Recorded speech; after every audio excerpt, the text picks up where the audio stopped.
Aí a manifestação da oposição, ainda na rampa de acesso ao Congresso, no plenário, teve bate-boca, teve tumulto.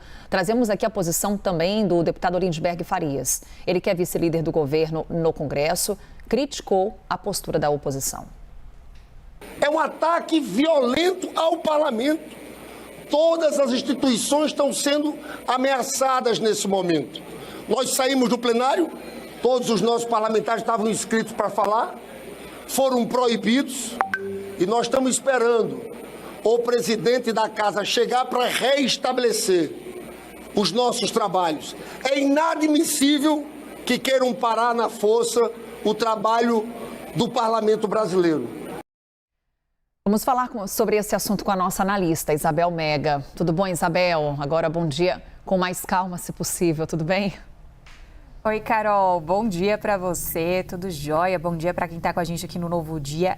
A volta do recesso começou com tudo, né, pois Carol? É, né? De tédio a gente não morre aqui em Brasília nunca, especialmente no Congresso. E saímos para o recesso também nesse clima, né? Nesse clima de indisposição, com muita pressão sobre o presidente da Câmara dos Deputados, quando alguns parlamentares tentaram continuar com os trabalhos das comissões, e aí o Hugo Mota teve de se posicionar. E agora, qual tende a ser a posição de Hugo Mota e Davi Alcolumbre? Já temos algumas pistas, né, Isabel?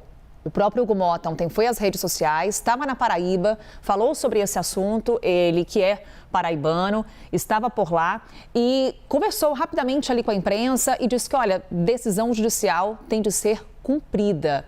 Está aí já um indicativo de qual será a posição hoje de Davi Alcolumbre? Carol, diferentes interlocutores dos dois presidentes da Câmara e do Senado Federal afirmam que não têm onde ceder em relação a essa pauta que a oposição está colocando e faz essa espécie de rebelião, né? Está sendo conhecido lá no Congresso como uma rebelião bolsonarista, essa ocupação dos plenários. Isso coloca Davi Alcolumbre e Hugo Mota numa situação muito delicada, porque você não tem muita gordura para queimar nessa relação com a oposição.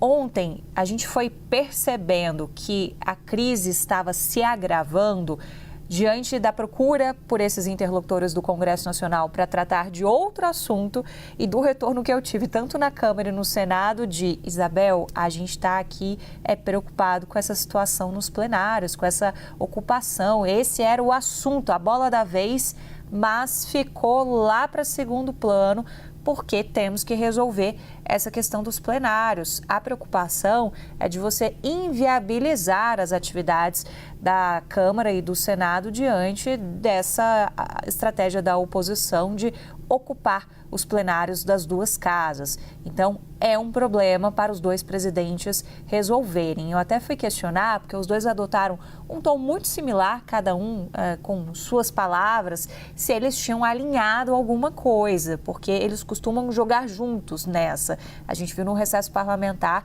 tanto o Hugo Mota quanto o Davi Alcolumbre se posicionaram, de não tem essa de ter atividade aqui nas comissões como queriam os bolsonaristas, já em uma reação também a esses processos todos envolvendo o ex-presidente Jair Bolsonaro. Então, eles travaram essa articulação.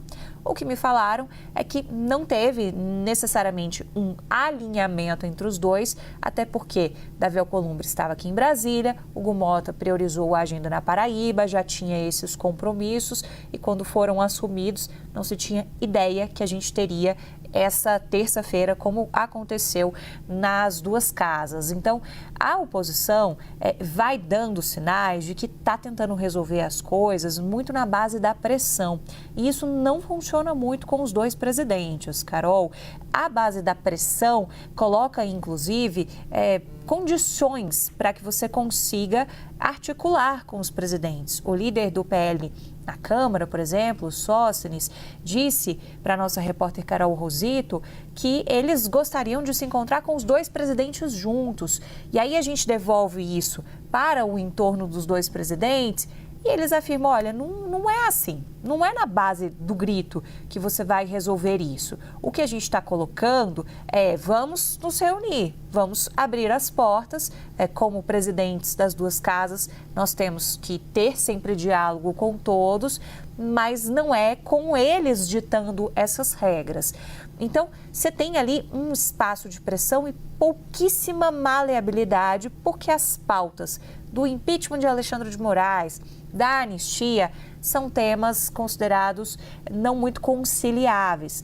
E só para terminar, Carol, não custa lembrar que os dois presidentes chegaram a articular uma espécie de alternativa para o projeto de lei da anistia. E por mais que a oposição gritasse muito com aquela anistia ampla, geral e irrestrita, e a gente voltou a ouvir essa expressão ontem, eles ainda estavam, bom, ok, melhor uma anistia ali num nível menor do que não ter a anistia. Só que, diante dessas últimas tratativas, isso só sepulta esses planos. A gente não tem muita sinalização de que, neste momento, os dois presidentes possam voltar a abraçar qualquer tipo de anistia, porque estão irritados com esse clima que foi instalado no Congresso Nacional.